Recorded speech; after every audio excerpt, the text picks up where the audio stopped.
अस्सलाम वालेकुम guys, I hope you have been doing great. मैं शिराज जम्मुवाना। आज हम बहुत ही इंपॉर्टेंट वीडियो बना रहे हैं और हम इसमें डिस्कस करेंगे कि कोरिया की जो स्टूडेंट वीज़े के हवाले से जो नई अपडेट है कोरियन इमिग्रेशन के हवाले से, तो हम इसको जो नई पॉलिसी है हम इस पे बात करेंगे कि ये पॉलिसी क्या कहती है और इसमें क्या क्या चेंजेस हैं। मतलब कि आज से पहले आप अगर वीज़ा अप्लाई करते थे तो वो होता था, लेकिन आज के बाद जो अगर आप वीज़ा अप्लाई करेंगे तो फिर ये आपने इस हिसाब से अपना वीज़ा या एडमिशन वगैरह फाइल करना है। तो इसमें हम बात करेंगे सबसे पहले बैंक स्टेटमेंट के हवाले से, उसके बाद हम पार्ट टाइम जो स्टूडेंट को पार्ट टाइम जॉब अलाउड होती है उसके हवाले से हम बात करेंगे। उसके बाद हम कोरियन लैंग्वेज टेस्ट वगैरह के हवाले से भी बात करेंगे, क्योंकि हुकूमत ने कोरियन गवर्नमेंट ने 2 और टेस्ट इंट्रोड्यूस कराए हैं। अगर आप कोरिया में स्टडी करना चाहते हो और अगर आपका मेजर कोरियन लैंग्वेज डिमांड करता है तो फिर आपको टॉपिक के अलावा 2 और टेस्ट भी अलाउड कर दिए गए हैं। और उसके बाद इंटर्नशिप के हवाले से भी हम बात करेंगे कि उसका क्या सीन है। तो वीडियो शुरू करने से पहले आप मेरे चैनल को लाजमी सब्सक्राइब करें और अगर ये वीडियो पसंद आती है तो लाइक वगैरह शेयर वगैरह करें, ठीक है।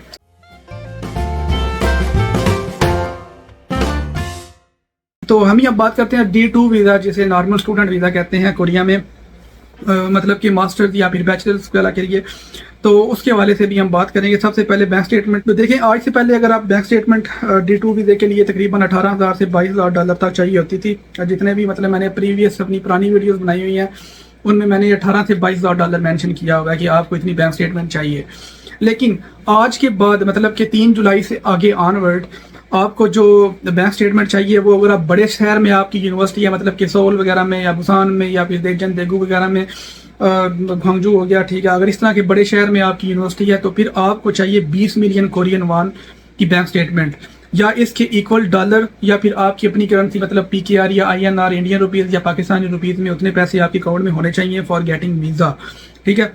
तो ये है जी D2 वीज़े का सीन बड़े शहरों में। जबकि छोटे शहरों में अगर आपकी यूनिवर्सिटी किसी छोटे शहर में है, मतलब किसी मेट्रोपॉलिटन एरिया के अलावा किसी और छोटे शहर वगैरह में आपकी यूनिवर्सिटी है, तो फिर आपको बैंक स्टेटमेंट चाहिए 16 मिलियन की।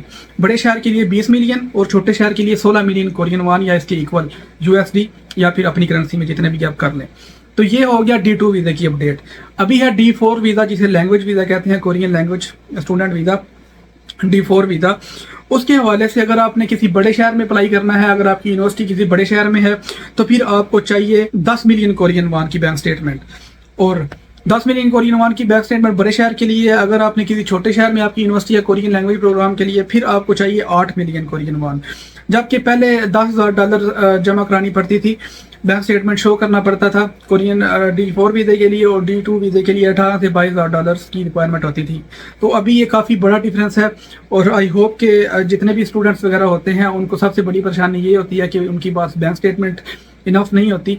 तो आई होप ये काफ़ी तकरीबन काफ़ी हेल्पिंग होगा स्टूडेंट्स के लिए जो आइंदा वीज़ा वगैरह फाइल करेंगे। ये हो गया बैंक स्टेटमेंट की बात। दूसरी अपडेट है कि पार्ट टाइम जॉब की हवाले से। तो अगर मैं पहले बात करूं कि पहले आज तक क्या होता रहा, आज तक जो पार्ट टाइम जॉब थी स्टूडेंट को 20 घंटे अलाउड होती थी। तो 10 घंटे उन स्टूडेंट्स को अलाउड होता था जो जिनको कोरियन लैंग्वेज में कोई स्किल नहीं है, तो उनको 10 घंटे अलाउड होता था। और 20 घंटे उन स्टूडेंट्स को अलाउड होता था जिन्होंने टॉपिक लेवल 3 किया होता था, तो उनको 20 घंटे काम करने की इजाज़त दी जाती थी। तो आज के बाद मतलब कि 3 जुलाई के बाद आगे से कोरिया में 25 घंटे काम अलाउड होगा स्टूडेंट वीज़े पे। 25 घंटे आप लीगल काम कर सकते हो 25 घंटे में। और अगर आप किसी छोटे शहर में रह रहे हो या फिर आपने टॉपिक लेवल 3 किया हुआ है तो फिर आपको प्लस 5 घंटे और दिए जाएंगे। मतलब कि अगर आपने टॉपिक लेवल 3 किया हुआ है या फिर अगर आप छोटे शहर में रह रहे हो तो फिर वहाँ पे आपको 30 घंटे तक काम अलाउड है। तो सबसे बड़ी अपडेट ये है कि मतलब कि अभी हमने देखा कि ऑस्ट्रेलिया में भी 40 घंटे पहले काम अलाउड था, लेकिन अभी उन्होंने कम कर दिया है। कनाडा में भी ऐसी सिस्टम है कि 40 घंटे काम अलाउड था लेकिन दोबारा 20 पे आ गए। लेकिन कोरिया में आप अभी 25 से 30 घंटे काम अलाउड कर सकते हो, काम अलाउड है आपको, आप काम कर सकते हो 25 से 30 घंटे। तो ये हो गया वर्क के हवाले से। और इसके अलावा आप जो सेमेस्टर्स ब्रेक होती हैं, जैसा कि मतलब कि कोरिया में 2 सेमेस्टर्स होते हैं और 2 बार समर ब्रेक होती है और 1 विंटर ब्रेक होती है, जो तकरीबन 2 से तकरीबन 2.5 महीने की पर सेमेस्टर ब्रेक होती है और तकरीबन 5 महीने की छुट्टियां होती हैं। तो इसमें आप इंटर्नशिप भी कर सकते हो, अपनी फील्ड के रिलेटेड कोई भी जॉब ढूंढ के आप बाकायदा फुल एंड फ्लेज काम पूरा काम कर सकते हो। चाहे बेशक आप 20-40 घंटे आप एक दिन भी लगा लो, ठीक है, तो फिर आप कर सकते हो, ठीक है।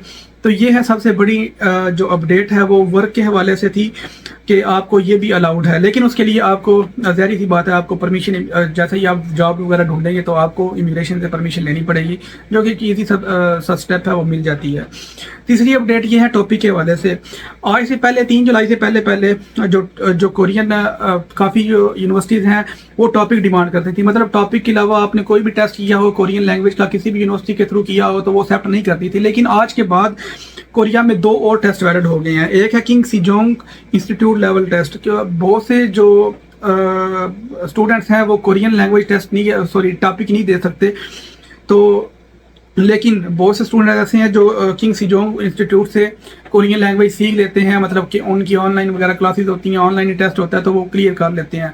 तो उनके लिए एक खुशखबरी है कि अगर आपने किंग सिजोंग इंस्टीट्यूट से अगर आपने कोरियन लैंग्वेज की हुई है तो आप स्टूडेंट वीज़े के लिए अप्लीकेशन दे सकते हो और आप यूनिवर्सिटी में भी एडमिशन अप्लाई कर सकते हो इस बेस पे। और इसके अलावा KLAT ये भी टेस्ट आप कर सकते हो, ये भी काफ़ी इजी टेस्ट है एज़ कम्पेयर टू टॉपिक बहुत मुश्किल है, मैंने खुद भी दिया हुआ है, ठीक है, और मुझे पता है वो काफ़ी मुश्किल टेस्ट है, ठीक है। लेकिन किंग सिजोंग इंस्टीट्यूट लेवल टेस्ट आसान है और उसके बाद KLAT भी आसान है, तो ये दोनों टेस्ट आप टॉपिक के अलावा भी दे सकते हो कोरिया में एडमिशन के लिए और कोरिया में स्टडी वीज़ा फाइल करने के लिए।